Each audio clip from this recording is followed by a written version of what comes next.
coming today. Alam ko napakaulan, but you all came here to join us for this afternoon. Bakit nga ba tayo nandito? As you know, when Inside Out first was released in the theaters, it was a very successful movie. We broke a lot of box office records, namely, 4th highest grossing film of all time, 2nd biggest animation film of all time, and biggest film of 2024. Because of the themes like growing up, you know, coping with changes, mapabata man o matanda, nakarelate talaga sa pelikulang ito. That's why on September 25, Disney Plus will actually have the Tagalog dub of Inside Out 2. Yeah. And baka hindi niyo alam ito ang pinakakauna-unahang Filipino dub content on Disney Plus. Because we want more fans and family to connect with this content. Now, to this afternoon, hindi dyan nagtatapos sa mga balita namin. Meron tayong special guest. So, itong special guest na Lance/Blade. Kilala niyo ba si Lance/Blade?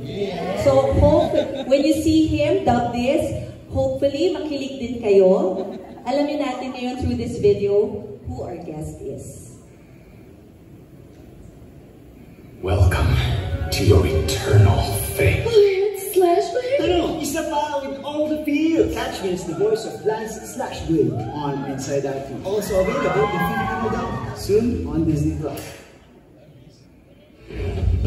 Isa pa with all the feels, ladies and gentlemen, playing the Filipino dub version of Lance/Blade of the blockbuster hit Inside Out 2. Ladies and gentlemen, let's welcome the one, the only, Joshua Garcia!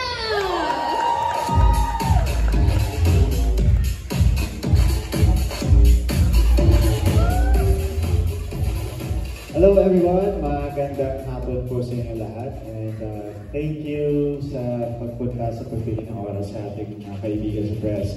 And of course, sa Tropa Joshua, maraming salamat. And Disney Philippines, maraming salamat for doing this event. Napakalaking event ito. Maraming salamat. Thank you. And hi, my name is Joshua. Hi Joshua, my name is Micah. It's lovely to meet you. Kumusta ka? Okay naman, nakapahinga yung buong katawan ko. Parang 3 araw na akong free day, parang sarap. And you look dashing today. Doesn't he look great, everyone? Thank you. Yes. Thank you. Thank you. Ayan, meron tayong warm-up bago tayo magsimula sa ating Q&A. You know, Joshua, throughout the length of your career, parang ang dami ng pinadama sa aming emosyon. Napaiyak mo na kami, napatawa mo na kami, napangiti mo kami, minsan nagalit na rin kami. Grabe, it's safe to say that you really brought us through a roller coaster of emotions.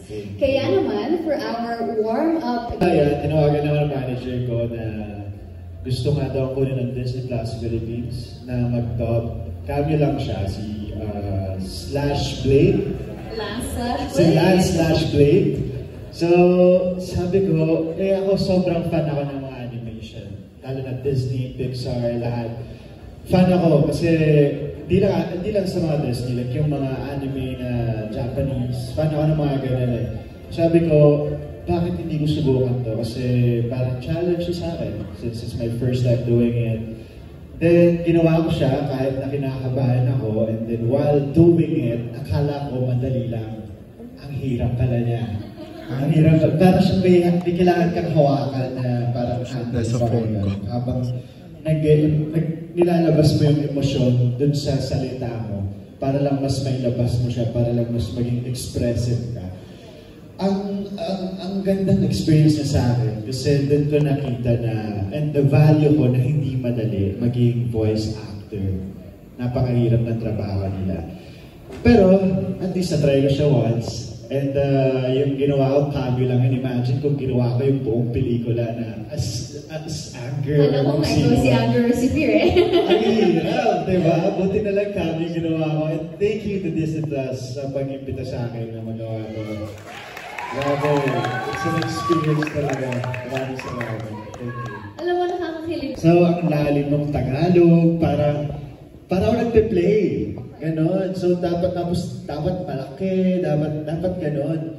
So, mas mahirap sa akin. Kasi yung usual ko pag mga pelikula, parang alam ko na kung ano yung binigay ko doon, mas subtle lang yung acting, so hindi malaki yung mga boses na ginagawa ko. Pero dito, laki ng emosyon eh, kaya doon ako na-challenge talaga. Pero, may niready yung Disney Plus sa akin na para nag-a-assist sa pagsasalita ko. So, naging madali naman yung trabaho ko. You know, since you're already talking about your experience, let's dive more into that. So, syempre, di ba? Salita, kasi kailangan mas malaki yung boses mo. And then, may mga konting problem lang kasi minsan natutuyo yung lalamunan ko. So, naririnig mismo yung sa laway, naririnig na siya eh. So, kailangan ko mag-sip pa ng water. Mas sip ako ng sip ng water para every 2 minutes, 3 minutes. Kasi nga, parang rinig na rinig yung konti. Naka-conscious ka, gano'n? Oo, tapos naka-conscious na rin. Pero, naging madali naman siya actually. Nung after, siguro, mabilis lang kasi ako nag-dub eh. Parang 1 hour lang. After mga 30 minutes na nag-dub, yung padulo, dumadali na siya.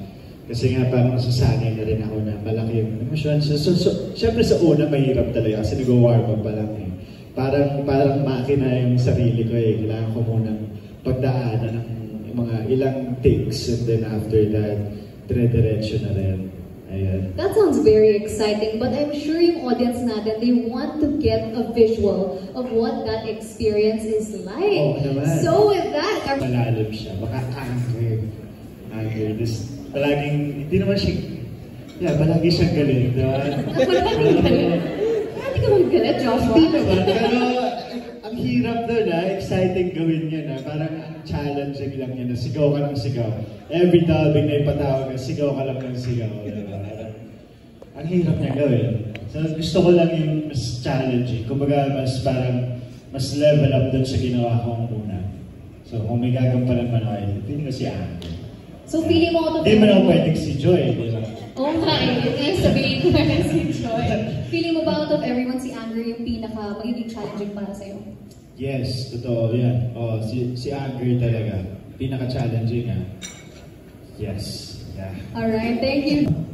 Well, importante siya kasi part pa rin siya ng singing, ng acting.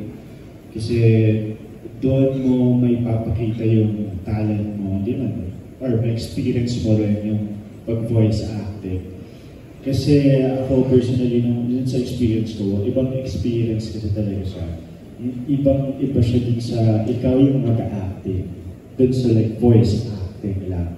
And at dami kong nakita na rin na nagda-dub ng animation. Like may mga times na naiiyak din sila while doing it. So, hindi naman kailangan ma-experience ng lahat, but ako personally, gusto ko siya ma-experience kasi fan ako ng animation.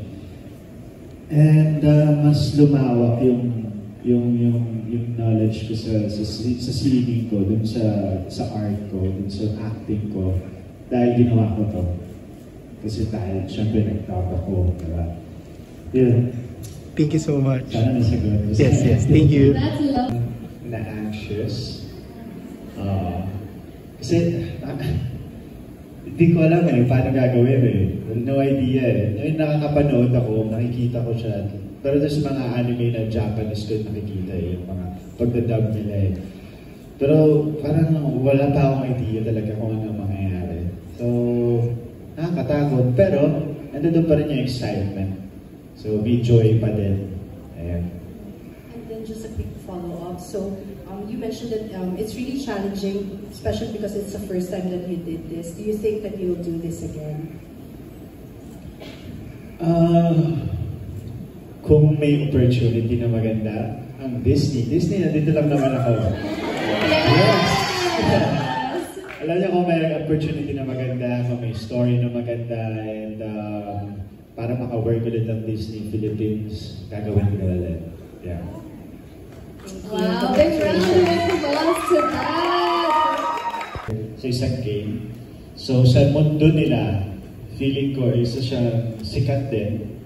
na hindi man siya artista, pero sikat siyang game. So I think doon ako nakaka-release sa kanya. As an actor na nilulock up ng maraming tao din sa acting ko. Pero tulad ni Lance Lashley, parang ano din ako I'm not sure din kung dapat ba ako may look up. Parang may ganun parang parang ganun ko siya nakikita Parang ano ba yung dapat ika-look up sa akin ng mga tao?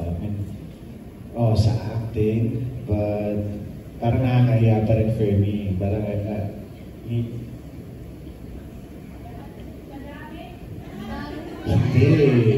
Parang ako lang, kasi kilala ko yung sarili ko bilang Joshua. So parang every time na sinusuportahan niyo ako, every time na may shows ako, parang ano yung nakikita niyo sa akin? Mean lang yung mga question ko. Pero syempre, na-appreciate yung supporta niyo.